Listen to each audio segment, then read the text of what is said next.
Hello friends, this is SP Singh and welcome to smarter everyday. तो different paper 4 है आपका educational guidance and counselling, शैक्षिक निर्देशन एवं परामर्श। ये आपका पेपर 4 है और ये आपका लास्ट पेपर होगा, है ना। यहाँ पे पेपर 4 कर लीजिएगा, ठीक है। पेपर 4 है ये, बाय मिस्टेक यहाँ पे पेपर 3 लिख दिया गया है, पेपर 4। इसके सुपर 100 एमसीक्यूज, कितने 100 एमसीक्यूज हम लोग करने वाले हैं। और जितने ज़्यादा से ज़्यादा आप एमसीक्यूज पढ़ेंगे उतना ज़्यादा आपके लिए बेनिफिट रहेगा और उससे आपको हेल्प मिलेगी। हम लोग जितने ज़्यादा से ज़्यादा क्वेश्चंस पढ़ते हैं, अगर क्वेश्चंस एज इट इज़ नहीं भी आते हैं, सेम टू सेम नहीं भी हमें आते हैं, देखने को मिलते हैं एग्जाम में, लेकिन फिर भी उनसे काफ़ी हेल्प मिलती है। तो बहुत ही बेहतरीन क्वेश्चंस का कलेक्शन है और आपको यहाँ से काफ़ी हेल्प मिलने वाली है, ठीक है। क्वेश्चन पेपर 4 की ये पूरा सुपर 100 क्वेश्चन है। तो क्लास में लास्ट तक बने रहिएगा, डेफिनेटली बहुत हेल्प मिलेगी यहाँ से। देखिए, तो educational guidance and counselling according to Kanpur university BEd final year की बात कर रहे हैं। सबसे पहला क्वेश्चन आपके सामने है, निर्देशन का अर्थ क्या है। आपको बताते चले, निर्देशन का मतलब होता है किसी को रास्ता दिखाना, निर्देशित करना, किसी को इंडिकेट करना, है ना। ये हम पहले भी आपको काफी पढ़ा चुके हैं, आपको पता भी होगा। तो निर्देशन का यहाँ पे अर्थ क्या हो जाएगा, उपरोक्त सभी। आज का जो पेपर 3 था उसमें शायद 51 क्वेश्चन कुछ उपरोक्त सभी करके थे।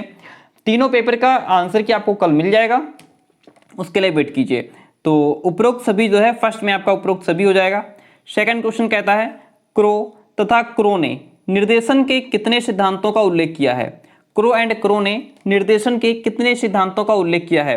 तो इन्होंने 14 सिद्धांतों का उल्लेख किया है। क्रो एंड क्रो ने निर्देशन के 14 सिद्धांतों का उल्लेख किया है। किसने निर्देशन के 14 सिद्धांतों का उल्लेख किया है। क्रो एंड क्रो ने निर्देशन के 14 सिद्धांतों का उल्लेख किया है। हम्फ्री और ट्रैक्सलर के अकॉर्डिंग निर्देशन के कितने सिद्धांतों का वर्णन किया गया है। हम्फ्री और ट्रैक्सलर के अनुसार निर्देशन के कितने 7 सिद्धांतों का वर्णन किया गया है। कितने 7। हम्फ्री और ट्रैक्सलर ने 7 बताए हैं, क्रो एंड क्रो ने 14 बताए हैं। निर्देशन व्यक्ति को भावी जीवन के लिए तैयार करता है और समाज के साथ समायोजित करने में, समायोजन करने में, एडजस्टमेंट करने में सहायता देता है। ये बात कहने वाले आपके कौन है, हस्बैंड है, नाम इनका हस्बैंड है, ठीक है। आगे बढ़ जाते हैं। निर्देशन का क्षेत्र है, शैक्षिक है, व्यावसायिक है, व्यक्तिगत है या उपरोक्त सभी। तो यहाँ पे ऑप्शन आपका जो डी है वो राइट हो जाएगा, उपरोक्त सभी। निर्देशन का क्षेत्र हमारा शैक्षिक भी है, व्यवसाय के क्षेत्र में भी हम निर्देशन देते हैं, व्यक्तिगत तौर पर भी हम निर्देशन देते भी हैं और हमें आवश्यकता भी पड़ती है ना। शिक्षा के क्षेत्र में भी हमें निर्देशन की आवश्यकता पड़ती है। तो यहाँ पे आपके जो तीनों ऑप्शन है वो राइट हैं। जब तीनों ऑप्शन राइट हैं तो हम ऑप्शन नंबर डी के साथ में जाना चाहेंगे। जीवन पर्यंत चलने वाली प्रक्रिया है कौन। अभिवृद्धि, क्या वृद्धि जीवन पर्यंत चलती है। विशेष प्रशिक्षण, क्या जीवन पर्यंत चलता रहता है। जी नहीं, ना तो वृद्धि ना तो ग्रोथ हमेशा होती है, ना तो एक विशेष तरीके से प्रशिक्षण हमेशा दिया जा सकता है। जो विशेष प्रशिक्षण होता है कुछ समय के लिए होता है, लेकिन जो निर्देशन है वो हमारा जीवन पर्यंत चलने वाली प्रक्रिया है। ऑप्शन जो सी है आपका वो राइट वन हो जाएगा। जीवन शैली के विकृत रूप में किस मार्गदर्शन की अत्यंत आवश्यकता होती है। व्यक्तिगत, स्वास्थ्य, सामाजिक या फिर शैक्षिक। 4 ऑप्शन आपके सामने हैं, राइट वन इसमें से क्या हो जाएगा, व्यक्तिगत मार्गदर्शन। हमने 3 पेपर आपको पढ़ाए जहां से आपको बहुत हेल्प मिली और 4th में भी आपको पूरी हेल्प मिलेगी। बस आप एक ये वीडियो और एक जो किताब का निचोड़ है, सिर्फ 2 वीडियो देख करके जाइएगा, ठीक है। तो व्यक्तिगत मार्गदर्शन, ऑप्शन जो ए है आपका वो राइट वन हो जाएगा। निर्देशन किस पर आधारित होता है, रुचि पर। जी हाँ, जो निर्देशन है वो इंटरेस्ट के अकॉर्डिंग, जैसे आपका इंटरेस्ट किस में है, आपकी रुचि किस में है, उसी के अकॉर्डिंग अगर हम आपको निर्देशन कर देंगे तो हेल्पफुल रहेगा ना, अन्यथा तो उसका कोई वैल्यू नहीं उसकी। आपकी क्षमता कितनी है, क्षमता भी तो देखी जाएगी, क्षमता के अनुसार हम निर्देशन देंगे। योग्यता देखेंगे, है ना, जिसकी जितनी योग्यता नहीं है उससे ऊपर अगर आप उसको या उससे कम उसको निर्देशन देंगे तो उसके लिए कोई बेनिफिट नहीं है। यहाँ पे उपरोक्त सभी आपका राइट आंसर हो जाएगा। 9 नंबर क्वेश्चन कहता है, स्कूलों में निर्देशन पुस्तक किसकी लिखी है। तो स्कूलों में निर्देशन जो है ये पुस्तक आपके बाकर मेहंदी ने लिखी है। ऑप्शन नंबर जो ए है आपका वो राइट वन हो जाएगा। निर्देशन आवश्यक है किसके लिए, मानव की क्षमता का विकास करने के लिए, मानव जीवन की जटिलता को हल करने के लिए, व्यक्ति के निजी गुणों का विकास करने के लिए या फिर उपरोक्त सभी। तो यहाँ पे जो ऑप्शन नंबर जो डी है आपका वो राइट वन हो जाएगा। जो निर्देशन है वह मानव की क्षमता को डेवलप करने के लिए भी आवश्यक है, मानव जीवन की जो जटिलताएं हैं उनको हल करने के लिए भी आवश्यक है, व्यक्ति के निजी गुणों का डेवलपमेंट करने के लिए भी आवश्यक है। तो ऑप्शन नंबर जो डी है आपका वो राइट वन हो जाएगा। व्यक्ति को विकास का आधार मानकर निर्देशन का केंद्र व्यक्ति विशेष होता है, इसलिए निर्देशन को क्या कहते हैं? व्यक्ति केंद्रित सेवा। क्या कहते हैं? व्यक्ति केंद्रित सेवा, क्योंकि इसमें व्यक्ति को सेंटर में रखा जाता है। निर्देशन कैसी प्रक्रिया है? आप सभी को पता है निर्देशन जो है वह जीवन पर्यंत चलने वाली प्रक्रिया है। ऐसा नहीं कि कभी कभी रुक रुक कर या इनमें से कोई नहीं, जीवन पर्यंत चलने वाली प्रक्रिया है। ऑप्शन जो ए है आपका वो राइट वन हो जाएगा। निर्देशन में होता है व्यक्ति के महत्व एवं प्रतिष्ठा की स्वीकृति, स्वयं निर्देशन की योग्यता, जीवन पर्यंत चलने वाली प्रक्रिया या फिर उपरोक्त सभी। तो यहाँ पे भी ऑप्शन नंबर जो आपका डी है वो राइट वन हो जाएगा। उपरोक्त सभी is the right one. Bharat में निर्देशन से परिचित कराने का श्रेय है किसको है? श्री सोहन लाल को, श्री के जी सैयदेन को या फिर इन दोनों को? आपको बताते चलें कि ऑप्शन यहाँ पे आपका सी सही हो जाएगा, इन दोनों को। भारत में निर्देशन से परिचित कराने का श्रेय आपका श्री सोहन लाल को और श्री के जी सैयदेन को जाता है। ऑप्शन दोनों यहाँ पे आपके राइट हो जाएंगे। नेक्स्ट क्वेश्चन की बात करते हैं। निर्देशन का कार्य अभी हमारे देश में किस अवस्था में है? तो अभी हमारे देश में जो निर्देशन है वो शैशवावस्था में, यानी कि शुरुआती दौर में है ना, शुरुआती दौर में है, बहुत पुराना नहीं हुआ है। भारत में निर्देशन सर्वप्रथम किस शाखा से प्रारंभ हुआ? औद्योगिक क्षेत्र में निर्देशन दिया गया था, राजनीतिक क्षेत्र में, व्यवसाय से संबंधित या फिर गोपनीय निर्देशन था? तो यहाँ पे आपका ऑप्शन सी, भारत में जो निर्देशन था वो सबसे पहले व्यवसाय के क्षेत्र में दिया जाता था, यानी कि व्यावसायिक तौर पर व्यावसायिक शाखा के रूप में प्रारंभ हुआ। ऑप्शन सी आपका राइट वन हो जाएगा। कलकत्ता यूनिवर्सिटी में किस सन में व्यवहारिक मनोविज्ञान की शाखा खोली गई? ऑप्शन इसमें आपका 1915 हो जाएगा। कलकत्ता यूनिवर्सिटी में सन 1915 में व्यवहारिक मनोविज्ञान की शाखा खोली गई। ऑप्शन नंबर बी जो है यहाँ पे आपका राइट वन ऑप्शन है। आगे बढ़ जाते हैं। 1938 में स्थापित व्यावसायिक निर्देशन की शाखा के अध्यक्ष कौन थे? तो इसके जो अध्यक्ष थे वो थे श्री जी.एस. बोस। 1938 में स्थापित जो व्यावसायिक निर्देशन है, अब यहाँ पे देखिए व्यावसायिक निर्देशन की स्थापना 1938 में, ठीक है। इस शाखा के अध्यक्ष कौन थे? श्री जी.एस. बोस। श्री जी.एस. बोस थे। बंबई में निर्देशन ब्यूरो की अलग स्थापना किस सन में की गई थी? तो यह आपकी 1952 में की गई थी। कब की गई थी? बंबई में निर्देशन ब्यूरो की अलग स्थापना किस सन में की गई थी? 1952 में। ऑप्शन नंबर जो सी आपका वो राइट हो जाएगा। उत्तर प्रदेश में सन 1942 में इलाहाबाद में मनोविज्ञान निर्देशन ब्यूरो की स्थापना। इलाहाबाद में मनोविज्ञान निर्देशन ब्यूरो की स्थापना कब हुई? 1942 में। अध्यक्ष उसके कौन थे? तो इसके जो अध्यक्ष थे वो आचार्य नरेंद्र देव थे। कौन थे? आचार्य नरेंद्र देव थे। ऑप्शन नंबर आपका जो ए है वो राइट वन हो जाएगा।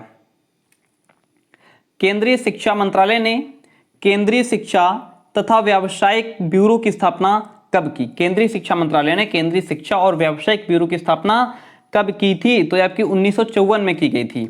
ऑप्शन यहाँ पे आपका जो बी है वो राइट वन हो जाएगा। नेक्स्ट क्वेश्चन की बात करते हैं। किसने शिक्षा एवं व्यावसायिक निर्देशन का विस्तार किया? किसने शिक्षा और व्यावसायिक निर्देशन का विस्तार किया था? ऑप्शन ए मनोविज्ञान निर्देशन ब्यूरो ने, व्यावसायिक ब्यूरो, माध्यमिक शिक्षा आयोग या फिर कोठारी आयोग। ऑप्शन आपके सामने चार हैं। राइट वन इसमें से क्या हो जाएगा? सी, माध्यमिक शिक्षा आयोग ने शिक्षा एवं व्यावसायिक निर्देशन का विस्तार किया था। Option C is the right one. फिर देखिए, राजस्थान और मध्य प्रदेश राज्य में निर्देशन ब्यूरो की स्थापना 1955 ईस्वी में हुई। राजस्थान और मध्य प्रदेश राज्य में निर्देशन ब्यूरो की स्थापना 1955 में हुई। आसाम और आंध्र प्रदेश में निर्देशन ब्यूरो की स्थापना 1957 में हुई। ठीक है, पॉइंट टू बी नोटेड। आगे बढ़ जाते हैं। राज्य शैक्षिक अनुसंधान एवं प्रशिक्षण संस्थान राजस्थान की स्थापना किस वर्ष हुई थी? तो इसकी स्थापना 17 अक्टूबर 1978 को हुई थी। राज्य शैक्षिक अनुसंधान एवं प्रशिक्षण संस्थान राजस्थान की जो स्थापना है वो 17 अक्टूबर 1978 को ही थी। ऑप्शन नंबर आपका जो ए है वो राइट वन हो जाएगा। व्यक्ति को शैक्षिक निर्देशन प्रदान करने का मुख्य उद्देश्य समुचित कार्यक्रम के चुनाव और उसमें प्रगति करने में सहायता देना है। किसने कहा है? तो ये बात कहने वाले रूथ स्ट्रैंग हैं। कौन है? ये बात रूथ स्ट्रैंग के द्वारा कही गई है। और आगे बढ़ जाते हैं, क्वेश्चन नंबर 25 की बात करते हैं। देखिए, व्यवसायों के चुनाव में शिक्षार्थी का पथ प्रदर्शन करना है क्या?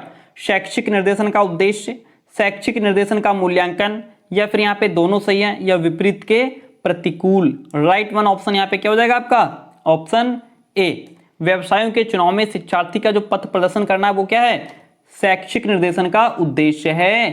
शैक्षिक निर्देशन का उद्देश्य है कि वह शिक्षार्थी को व्यवसाय को चुनने में भी हेल्प करे, रास्ता दिखाए, पथ प्रदर्शित करे, किस तरीके का व्यवसाय शिक्षार्थी को चुनना चाहिए।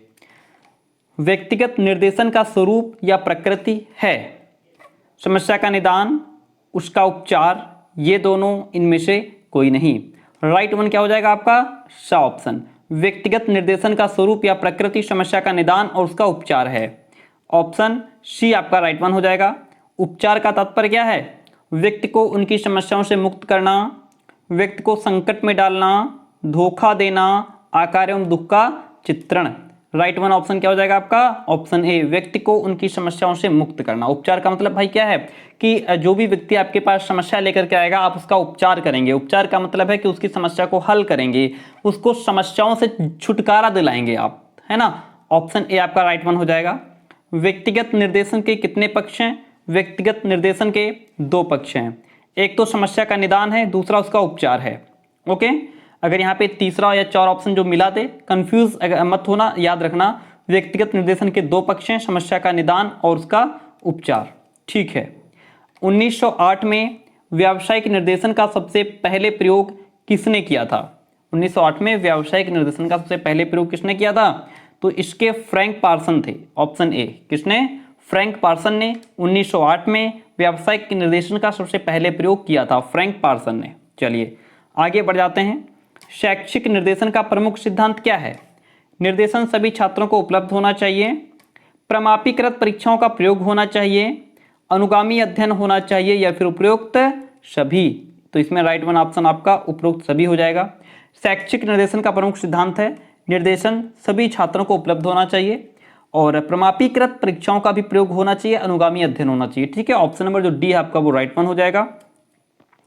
साक्षात्कार के समान परामर्श में आमने सामने का व्यक्ति से एक व्यक्ति का संपर्क होता है। जिस तरीके से इंटरव्यू के दौरान आमने सामने बातचीत होती है, संपर्क होता है, उसी तौर पर उसी के अकॉर्डिंग परामर्श में आमने सामने का व्यक्ति से व्यक्ति का संपर्क होता है। ये बात किसने कही है, ये बात कहने वाले आपके कौन है, जोन्स है, ठीक है। ऑप्शन ए आपका राइट वन हो जाएगा, जोन्स ये बात कहते हैं। काउंसिलियम, देखिए जैसा कि आपको पता है कि काउंसलिंग का मतलब होता है परामर्श, है ना। जो काउंसलिंग है वो हमारा काउंसिलियम से बना है। काउंसिलियम शब्द जो है वो किस भाषा का है, तो काउंसिलियम शब्द आपका किसका है, लैटिन भाषा का है। देखिए काउंसलिंग किससे बना, कंसोलियम से बना। ये जो काउंसिलियम है इससे बना हमारा काउंसलिंग, और जो ये शब्द है ये आपका लैटिन भाषा का है, ठीक है, ध्यान रखिएगा। आगे बढ़ जाते हैं। परामर्श को क्या कहा जाता है, निर्देशनवादियों का हृदय, निर्देशनवादियों का मस्तिष्क, निर्देशनवादियों की आत्मा, निर्देशनवादियों का शरीर। तो परामर्श को क्या कहा जाता है, निर्देशनवादियों का हृदय कहा जाता है, ठीक है। निर्देशनवादियों का हृदय किसे कहा जाता है, परामर्श को। निर्देशनवादियों का हृदय किसे कहा जाता है, परामर्श को। हार्डी ने परामर्श के कितने उद्देश्य बताए हैं, हार्डी ने परामर्श के 3 उद्देश्य बताए हैं। हार्डी ने परामर्श के 3 उद्देश्य बताए हैं। परामर्श का मूल सिद्धांत है क्या, स्वीकृति, आशा, सीखना या फिर उक्त सभी। ऑप्शन डी उक्त सभी। परामर्श का मूल सिद्धांत क्या है, स्वीकृति भी है और आशा भी है, सीखना। ऑप्शन डी जो है आपका वो राइट वन हो जाएगा। परामर्श में प्रार्थी को खुद किसके पास सहायता के लिए जाना पड़ता है, तो ये जाना पड़ता है परामर्शदाता के पास। परामर्श में प्रार्थी को खुद परामर्शदाता के पास जाना। भाई हमें अगर किसी से सलाह लेनी है तो हम उसको बुलाएंगे थोड़ा ना, है ना। कोई क्रिटिकल सिचुएशन होगी तो बुलाएंगे, नहीं तो क्या करेंगे, हम खुद उनके पास जाएंगे सलाह लेने के लिए। परामर्शदाता के पास हमें खुद जाना पड़ता है या परामर्श देने वाला आपके घर पे आएगा। परामर्श प्रक्रिया के सोपान हैं, पूर्व परामर्श सत्र की स्थापना, समस्या की छानबीन। तो यहाँ पे ऑप्शन आपका सी सही हो जाएगा। परामर्श प्रक्रिया के सोपान हमारे पूर्व परामर्श सत्र की स्थापना भी है और समस्या की छानबीन भी है, ठीक है। ये दोनों इधर राइट आंसर। बालक के किस संतुलन का बनाए रखने के लिए परामर्श बहुत आवश्यक है, व्यक्तिक, बौद्धिक, भावनात्मक, उक्त सभी। तो अगर देखिए परामर्श देने से क्या होता है कि व्यक्ति के अंदर एक संतुलन बना रहता है, चाहे वो बौद्धिक रूप से हो, भावनात्मक रूप से हो, उसके व्यक्तिगत हो, है ना, हर तरीके से। तो ऑप्शन नंबर यहाँ पे आपका जो डी है वो राइट वन हो जाएगा, ठीक है। आगे बढ़ जाते हैं। निर्देशीय परामर्श विचारधारा, निर्देशीय परामर्श विचारधारा के प्रवर्तक कौन है? तो ये आपके विलियमसन है। कौन है? विलियमसन है। ऑप्शन ए आपका यहाँ पे राइट वन हो जाएगा। निर्देशीय परामर्श है, परामर्शदाता केंद्रित है या परामर्श प्रार्थी केंद्रित है या फिर उक्त सभी, ये दोनों। जो निर्देशीय परामर्श है वो आपका परामर्शदाता केंद्रित होता है। यहाँ पे जो परामर्श देने वाला है उसको सेंटर में रखा जाता है, वो एक्टिव होता है। और इसमें जो परामर्श प्रार्थी है वो पैसिव होता है, यानी कि वो निष्क्रिय होता है। ठीक है, ये बात ध्यान रखिएगा। निर्देशीय परामर्श में परामर्शदाता को केंद्र में रखा जाता है, वो एक्टिव होता है, यहाँ पे वो सक्रिय होता है, सक्रिय भूमिका निभाता है। ठीक है, और अनिर्देशीय जो परामर्श है इसमें ये परामर्श प्रार्थी केंद्रित होता है। इसमें परामर्श प्रार्थी को, यानी कि जो परामर्श चाहने वाला है उसको सेंटर में रखा जाता है। यहाँ पे ये एक्टिव होता है और जो परामर्शदाता है वो पैसिव होता है। ये सक्रिय होता है, वो निष्क्रिय होता है। परामर्श की प्रक्रिया में कौन कम क्रियाशील होता है? तो यहाँ पे परामर्श की प्रक्रिया में जो आपका परामर्श प्रार्थी है वो कम क्रियाशील रहता है और परामर्श देने वाला अधिक क्रियाशील रहता है। इनमें से कौन सी परामर्श की विचारधारा नहीं है? निर्देशीय परामर्श, अनिर्देशीय परामर्श, ये तो परामर्श की विचारधाराएं हैं, है ना। और समन्वित परामर्श भी परामर्श की विचारधारा है, लेकिन ऑप्शन जो डी है आपका वो परामर्श की विचारधारा नहीं है। ऑप्शन नंबर डी आपका राइट वन हो जाएगा। नेक्स्ट क्वेश्चन की बात करेंगे। जो अनिर्देशीय परामर्श है इसके प्रवर्तक कौन है? तो इसके जो प्रवर्तक हैं कार्ल रोजर्स हैं। अनिर्देशीय परामर्श के प्रवर्तक कार्ल रोजर्स हैं। अनिर्देशीय परामर्श के प्रवर्तक कार्ल रोजर्स हैं। निर्देशीय परामर्श किस प्रकार की बुद्धि वाले के लिए अति उत्तम होता है? तो जो निर्देशीय परामर्श होता है वह मंद बुद्धि वाले जो बालक होते हैं उनके लिए अति उत्तम होता है, ऐसा कहा गया है। अनिर्देशीय परामर्श में परामर्शदाता को कौन सा स्थान प्राप्त है? तो जो अनिर्देशीय परामर्श होता है उसमें परामर्शदाता यानी कि निष्क्रिय भूमिका निभाता है। सेंटर में होता है परामर्श प्रार्थी। तो यहाँ पे जो इसकी भूमिका हो जाएगी वो गौण हो जाएगी, मुख्य नहीं होगी, गौण होगी, है ना। मुख्य किस में होगी? मुख्य होगी निर्देशीय में, अनिर्देशीय में गौण हो जाएगी। चलिए आगे बात कर लेते हैं। ठीक है, अच्छा है। आदि शब्दों का प्रयोग किस प्रविधि में होता है? तो ये आपका स्वीकृति प्रविधि में होता है। ठीक है, अच्छा है। आदि शब्दों का प्रयोग स्वीकृति प्रविधि में होता है। ऑप्शन नंबर यहाँ पे जो डी है आपका वो राइट हो जाएगा। निराशा से बचने के लिए कौन सी विधि आवश्यक है? तो यहाँ पे आश्वासन विधि। निराशा से बचने के लिए जो आश्वासन दिया जाता है वह आश्वासन प्रविधि यहाँ पे आवश्यक होती है निराशा से बचने के लिए। समन्वित परामर्श के प्रचारक एवं प्रवर्तक कौन है? तो समन्वित परामर्श के प्रचारक और जो प्रवर्तक हैं वो आपके थॉर्न हैं। ठीक है, ऑप्शन नंबर जो बी है आपका वो राइट वन यहाँ पे हो जाएगा। बात करते हैं रोजर्स ने अनिर्देशीय परामर्श की कितनी विशेषताएं बताई हैं? तो इन्होंने 3 विशेषताएं बताई हैं। रोजर्स ने अनिर्देशीय परामर्श की 3 विशेषताएं बताई हैं। व्यक्तिवृत्त अध्ययन विधि का दूसरा नाम क्या है? व्यक्तिक इतिहास विधि। व्यक्तिवृत्त अध्ययन विधि का दूसरा नाम क्या है? व्यक्तिक इतिहास विधि। व्यक्तिक इतिहास विधि। व्यक्तिवृत्त अध्ययन विधि कहाँ प्रयुक्त की जाती है? व्यक्ति के व्यवहार के क्रमबद्ध वर्णन में, चिकित्सा विज्ञान में। तो ये आपका यहाँ पे इन दोनों में प्रयोग की जाती है। जो व्यक्तिवृत्त अध्ययन विधि है वो आपकी व्यक्ति के व्यवहार के क्रमबद्ध वर्णन में और चिकित्सा विज्ञान में प्रयोग की जाती है, यानी कि ऑप्शन नंबर सी जो है आपका वो राइट वन हो जाएगा। संचित अभिलेख पत्र की सभी सूचनाएं कैसी होनी चाहिए? तो संचित अभिलेख पत्र की जो सभी सूचनाएं हैं वो विश्वसनीय होनी चाहिए। ठीक है, ऑप्शन यहाँ पे आपका जो ए है वो राइट वन हो जाएगा। मूल रूप में साक्षात्कार सामाजिक अनुक्रिया की एक प्रक्रिया है। मूल रूप में जो साक्षात्कार है वह सामाजिक अनुक्रिया की एक प्रक्रिया है। ये बात किसने कही है? ये बात कहने वाले आपके प्रोफेसर गुडे एवं हॉट हैं। प्रोफेसर गुडे एवं हॉट कहते हैं कि मूल रूप में साक्षात्कार सामाजिक अनुक्रिया की एक प्रक्रिया है। ऑप्शन नंबर सी जो है आपका वो राइट वन हो जाएगा। नेक्स्ट क्वेश्चन आपके सामने है 55।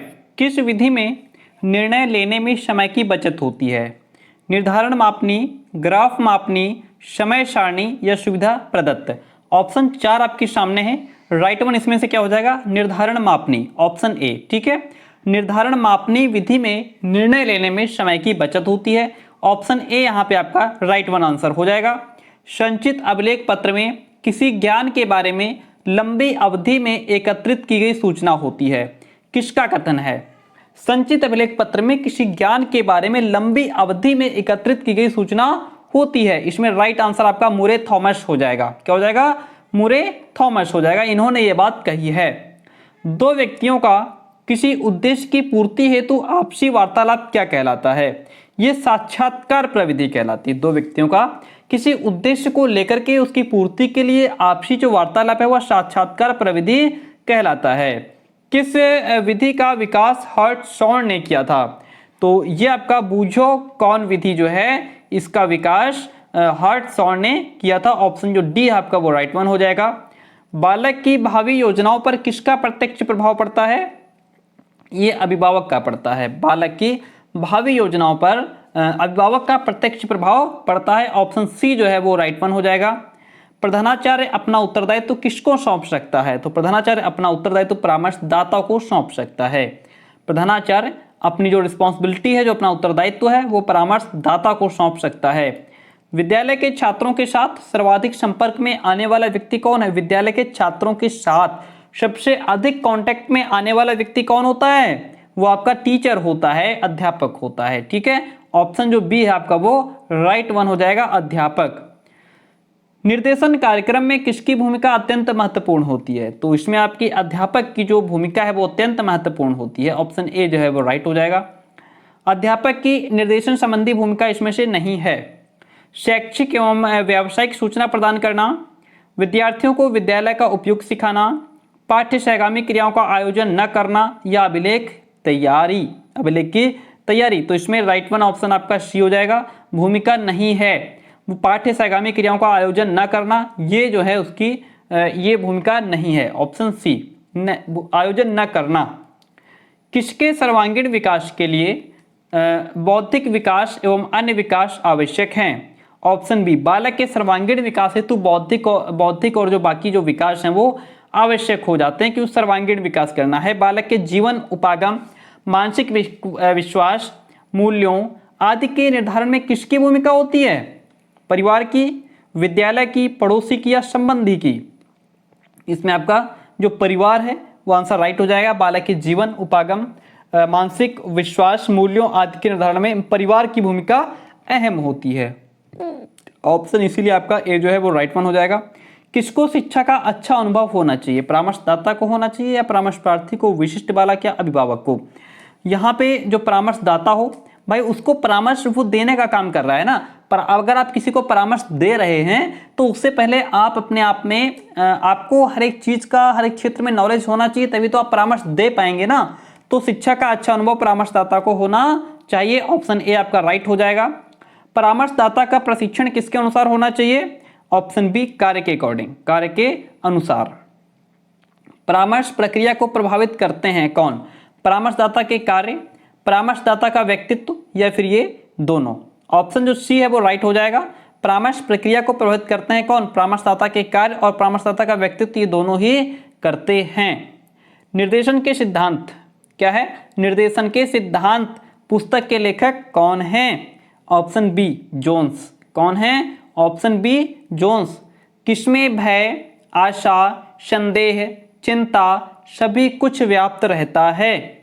छात्र या फिर शिक्षार्थी जो होता है उसमें भय, आशा, संदेह, चिंता सभी कुछ व्याप्त रहता है। ऑप्शन नंबर जो ए है आपका वो राइट वन हो जाएगा। इसी के साथ आगे बढ़ जाएंगे। नेक्स्ट क्वेश्चन कहता है, विशिष्ट शिक्षा की व्यवस्था की जाती है प्रतिभाशाली बालकों के लिए, बाधितों के लिए, असमर्थी बालकों हेतु या फिर इन सभी के लिए? तो इसमें जो राइट वन ऑप्शन हो जाएगा आपका वो हो जाएगा इन सभी के लिए। जो विशिष्ट शिक्षा होती है, जो प्रतिभाशाली बालक है उसको भी विशिष्ट शिक्षा चाहिए भाई, है ना। सामान्य बालकों के साथ पढ़ाएंगे तो वो एडजस्ट नहीं कर पाएगा। बाधित जो बालक होते हैं, जैसे श्रवण बाधित हो गया, दृष्टि बाधित हो गया, इनको भी विशेष शिक्षा की आवश्यकता होती है। जो बालक असमर्थ हैं किसी चीज में उनको भी विशेष शिक्षा चाहिए ना। तो ऑप्शन नंबर जो डी है आपका वो राइट हो जाएगा। विशिष्ट वर्ग के बालक नहीं होते हैं प्रतिभाशाली, पिछड़े, सामान्य या विकलांग। देखिए जो अगर जो प्रतिभाशाली बालक है वो भी आपका विशिष्ट में आएगा, पिछड़ा बालक भी विशिष्ट में आएगा, विकलांग भी विशिष्ट में आएगा, लेकिन जो सामान्य है वो विशिष्ट में नहीं आता है, वो तो सामान्य है ही। ऑप्शन सी राइट हो जाएगा। विशिष्टता का संप्रत्यय होता है केवल गुणात्मक, केवल मात्रात्मक, गुणात्मक मात्रात्मक दोनों होता है। आपको बताते चलें, ऑप्शन सी आपका राइट है। विशिष्टता का संप्रत्यय गुणात्मक और मात्रात्मक दोनों होता है। किसने विशिष्ट आवश्यकता वाले बच्चों को दुर्लभ गुणों वाला बताया है? हेविट ने। हेविट ने विशिष्ट आवश्यकता वाले बच्चों को दुर्लभ गुणों वाला बताया है। ऑप्शन जो ए है आपका वो राइट हो जाएगा। हकलाना, तुतलाना एवं उच्चारण संबंधी दोष को वाणी दोष कहते हैं। भाई आप हकलाएंगे, तुतलाएंगे, उच्चारण आपका प्रॉपर नहीं होगा तो आपके अंदर वाणी दोष है। ऑप्शन ए है जो आपका वो राइट हो जाएगा। समस्यात्मक बालकों को किस नाम से जाना जाता है? तो समस्यात्मक बालकों को कुसमायोजित के नाम से जाना जाता है। जो बालक समस्यात्मक बालक होते हैं उन्हें कुसमायोजित बालक के नाम से जाना जाता है। ऑप्शन ए आपका राइट हो जाएगा। समस्यात्मक बच्चों की पहचान की जाती है तो निरीक्षण विधि का प्रयोग करके, साक्षात्कार के द्वारा, मनोवैज्ञानिक परीक्षण के द्वारा। तो यहाँ पे ऑप्शन आपका जो डी है उपरोक्त सभी के द्वारा समस्यात्मक बच्चों की पहचान की जाती है। ये आपका राइट वन ऑप्शन हो जाएगा। वह बालक पिछड़ा बालक है जिसकी निष्पत्ति लब्धि 85 से कम है। ये किसका कथन है? तो ये आपका सिरिल बर्ट का कथन है। ऑप्शन ए आपका राइट हो जाएगा। समूह गतिशीलता किससे लिया गया है? तो समूह गतिशीलता आपका डायनामिक्स भौतिक शास्त्र से लिया गया है। समूह गतिशीलता डायनामिक्स भौतिक शास्त्र से लिया गया है। ऑप्शन ए आपका राइट वन है। डायनामिक्स किस भाषा से लिया गया है? तो जो डायनामिक्स है वो आपका ग्रीक भाषा से लिया गया है। डायनामिक्स किस भाषा से लिया गया है? यह आपका ग्रीक भाषा से लिया गया है। समूह गतिविज्ञान उन शक्तियों की जानकारी प्रदान करता है जो समूह में सक्रिय होती है। ये बात कहने वाले कौन हैं? एस माथुर हैं। कौन? ये बात आपके एस माथुर कहते हैं। सामूहिक परामर्श के आधार नामक पुस्तक किसने लिखी है? सामूहिक परामर्श के आधार नामक पुस्तक लिखने वाले कैंप हैं। कौन? कैंप ने सामूहिक परामर्श के आधार नामक पुस्तक लिखी है। गाइडेंस सर्विसेज नामक पुस्तक किसने लिखी है? तो ये आपके हम्फ्री और ट्रैक्सलर ने लिखा है। हम्फ्री और ट्रैक्सलर ने लिखा है गाइडेंस सर्विसेज। ऑप्शन ए आपका जो है वो राइट वन हो जाएगा। विद्यालय में निर्देशन का कार्य है एक वैतनिक प्रक्रिया, सामूहिक, सोची समझी या असमर्थता। राइट वन ऑप्शन हो जाएगा बी, एक सामूहिक प्रक्रिया। विद्यालय में निर्देशन का कार्य क्या है? एक सामूहिक प्रक्रिया। ऑप्शन बी जो है आपका वो राइट हो जाएगा। निर्देशन कार्यक्रम के अंतर्गत कौन सी सेवा नहीं आती है? तो इसमें आत्मसूची, नियुक्ति सेवा, अनुवर्ती सेवा, ये सभी निर्देशन कार्यक्रम के अंतर्गत आने वाली सेवाएं हैं, लेकिन आत्मज्ञान सेवा इसमें इंक्लूड नहीं है, शामिल नहीं होती है। ऑप्शन डी आपका राइट हो जाएगा। विद्यालय में निर्देशन सेवा संगठन का क्षेत्र नहीं है। ऑप्शन बी, शैक्षिक एवं व्यावसायिक जानकारी का प्रचार न करना। ठीक है, विद्यालय में निर्देशन सेवा संगठन का क्षेत्र क्या नहीं है? शैक्षिक और व्यावसायिक जानकारी का प्रचार न करना, ये उसका क्षेत्र नहीं है, जबकि उसका प्रचार करना इसका क्षेत्र है। ओके, ऑप्शन बी आपका राइट हो जाएगा। किसके जीवन के प्रत्येक क्षेत्र में सूचनाओं की आवश्यकता होती है? व्यक्ति के जीवन के प्रत्येक क्षेत्र में सूचनाओं की आवश्यकता होती है। इनमें से कौन सूचना सेवा नहीं है? झूठी सूचना, ये कोई सूचना सेवा नहीं है, बल्कि व्यावसायिक सूचना ये भी एक सूचना सेवा है। शैक्षिक सूचना यह भी सूचना सेवा है। सामाजिक और व्यक्तिगत सूचना भी हमारी सूचना सेवा है, लेकिन झूठी सूचना ये किसी भी प्रकार का कोई ऑप्शन नहीं बनता है, ये आपका गलत है। सूचनाओं की सूची में किसका वर्णन नहीं होता? लोकप्रियता का। सूचनाओं की सूची में लोकप्रियता का वर्णन नहीं होता। सूचनाओं की शुद्धता, वस्तुनिष्ठता और विश्वसनीयता का वर्णन होता है। आगे बढ़ जाते हैं क्वेश्चन नंबर 90 की तरफ। सूचना सेवा का मुख्य उद्देश्य निर्देशन की प्रक्रिया को बनाना है। क्या? वस्तुनिष्ठ और वैज्ञानिक बनाना है। सूचना सेवा का मुख्य उद्देश्य निर्देशन की प्रक्रिया को वस्तुनिष्ठ और वैज्ञानिक बनाना है। ऑप्शन ए जो है आपका वो राइट हो जाएगा। छात्रों के व्यावसायिक उद्देश्यों को ध्यान में रखते हुए किसकी व्यवस्था की जाती है? शैक्षिक नियोजन की। छात्रों के व्यावसायिक उद्देश्यों को ध्यान में रखते हुए शैक्षिक नियोजन की व्यवस्था की जाती है। ऑप्शन आपका बी सही हो जाएगा। अब आपका जो एक चैप्टर है उसमें बुद्धि परीक्षण के नाम से, ठीक है, तो बुद्धि से रिलेटेड कुछ छोटी छोटी परिभाषाएं हैं जो आपको एग्जाम में पूछ ली जाती हैं। तो ये जो पूछी जाएंगे वो यहीं से कोई ना कोई परिभाषा आपसे पूछ ली जाएगी। तो ये कुछ परिभाषाएं हैं, जैसे वुडवर्थ की परिभाषा है बुद्धि से रिलेटेड। चैप्टर है आपका पूरा बुद्धि परीक्षण के नाम से पेपर 4 में, ठीक है। तो वुडवर्थ कहते हैं कि बुद्धि कार्य करने की एक विधि है। क्वेश्चन आएगा बुद्धि कार्य करने की विधि है, किसका कथन है? तो आप क्या लिख देंगे, क्या टिक करेंगे? वुडवर्थ का कथन है। किसका कथन है? वुडवर्थ का। बुद्धि विभिन्न भागों को मिलाने वाली शक्ति है, किसका कथन है? ये आपका एबिंगहॉस का कथन है। किसका? एबिंगहॉस कहते हैं बुद्धि विभिन्न भागों को मिलाने वाली शक्ति है। फिर है बुद्धि ज्ञान का अर्जन करने की क्षमता है, किसने कहा? वुड्रो ने कहा। वुड्रो ने क्या कहा? बुद्धि ज्ञान का अर्जन करने की क्षमता है। फिर आएगा क्वेश्चन, सतर्क रहने की शक्ति का नाम ही बुद्धि है, ये बात किसने कही है? ये बात स्टाउट ने कही है। ये बात किसने कही है? स्टाउट ने कहा है सतर्क रहने की शक्ति का नाम ही बुद्धि है। ठीक है। स्पीयरमैन ने परिभाषा क्या दी है? व्यक्ति की सामान्य योग्यता का नाम ही बुद्धि है। ये सभी बुद्धि की परिभाषाएं हैं, छोटी छोटी परिभाषाएं हैं, जितनी छोटी उतनी खोटी है ना। पूछ लेगा जरूर, यहां से एक परिभाषा आपको मिलेगी। व्यक्ति की सामान्य योग्यता का नाम ही बुद्धि है, ये स्पीयरमैन कहते हैं। सीखने की शक्ति ही बुद्धि है, ये बकिंघम कहते हैं। सीखने की शक्ति ही बुद्धि है, ये कौन? ये बकिंघम कहते हैं। इसलिए हमने इसको ऑप्शन में नहीं लिखा, मैंने कहा डायरेक्ट लिख देते हैं ताकि आप लोगों को याद हो जाए। सीखने की शक्ति ही बुद्धि है, ये आपके बकिंघम कहते हैं। अमूर्त वस्तुओं के विषय में सोचने की योग्यता ही बुद्धि है, ऐसा टर्मन कहते हैं। अमूर्त वस्तुओं के विषय में सोचने की योग्यता ही बुद्धि है, ऐसा टर्मन कहते हैं।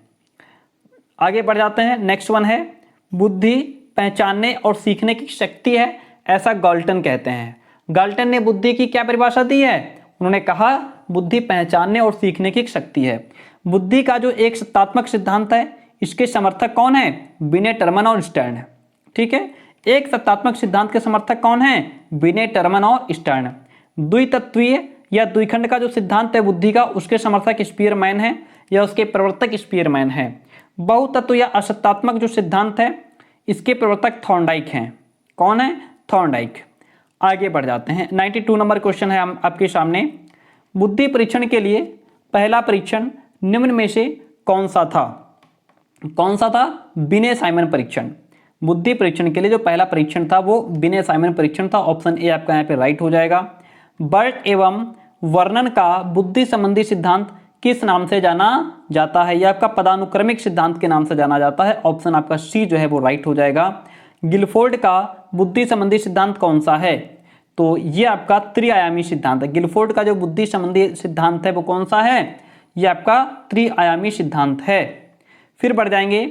स्पीयरमैन ने बुद्धि में किन दो कारकों को सम्मिलित किया है? तो ये आपका सामान्य और विशिष्ट हो जाएगा। ऑप्शन ए आपका राइट वन हो जाएगा। आगे बढ़ जाते हैं। बुद्धि का वैज्ञानिक मापन सर्वप्रथम किसने किया था?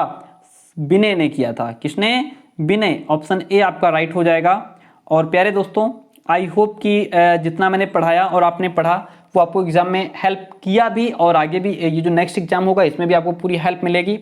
और ये आपका जो बीएड सेकेंड ईयर है, final year Kanpur university exam आपके हो गए हैं। ये आपकी लास्ट क्लास ऑलमोस्ट होगी, और इसके बाद टेट सीटेट जब भी आएगा तो उसकी हम लोग भरपूर तैयारी करेंगे। ठीक है। आपको कहीं भी भागने भटकने की आवश्यकता नहीं होगी। सर्वप्रथम देखिए क्वेश्चन, देखिए सर्वप्रथम बुद्धि परीक्षण का निर्माण कब हुआ था? तो इसमें आपका जो ऑप्शन है डी 1905, ये राइट वन हो जाएगा। आप जैसे क्वेश्चन पूछ लेगा कि बुद्धि लब्धि 140 से 200 का जो बालक है या प्रतिभाशाली बालक की बुद्धि लब्धि कितनी होती है? तो प्रतिभाशाली बालक की जो बुद्धि लब्धि है वो 140 से 200 बताई गई है। और प्रखर बुद्धि वाले जो बच्चे होते हैं उनकी बुद्धि लब्धि, उनका जो आईक्यू लेवल है वो 120 से 140 में डिवाइड किया गया है कि 120 से 140 तक हो सकती है। उत्कृष्ट बुद्धि वाले जो बच्चे होते हैं उनकी बुद्धि लब्धि 110 से 120 हो सकती है। एक क्वेश्चन इसमें से पूछा जा सकता है ना कि मंद बुद्धि बालक की बुद्धि लब्धि कितनी होती है? 4 ऑप्शन दे देगा, आपको कंफ्यूज करेगा, तो आप याद रखिएगा इसको। सामान्य बुद्धि लब्धि वाले जो बालक होते हैं उनका आईक्यू लेवल 90 से 110 होता है। मंद बुद्धि वाले जो होते हैं उनका आईक्यू लेवल 80 से 90 होता है। निर्बल बुद्धि वाले उनका आईक्यू लेवल 70 से 80 होता है। मूर्ख 50 से 60, मूढ़ बुद्धि वाले 25 से 30 और जड़ बुद्धि 25 से भी नीचे आ जाते हैं। बहुत ही इंपॉर्टेंट। तो आई होप कि आपको ये भी क्लास पसंद आई होगी। पसंद आती है तो प्लीज़ एक लाइक, एक कमेंट। रुचि शब्द की उत्पत्ति, इंटरेस्ट, लैटिन भाषा के किस शब्द से हुई है? तो ये आपकी इंटेरेस्ट से हुई है। ऑप्शन बी आपका राइट हो जाएगा। आज का सेकंड लास्ट क्वेश्चन। ठीक है। सन 1927 में किसने सर्वप्रथम अभिवृत्ति मापन का कार्य प्रारंभ किया? थर्स्टन ने। ऑप्शन डी आपका राइट वन हो जाएगा।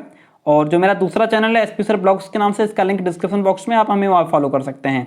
पर्सनैलिटी शब्द किस भाषा का शब्द है?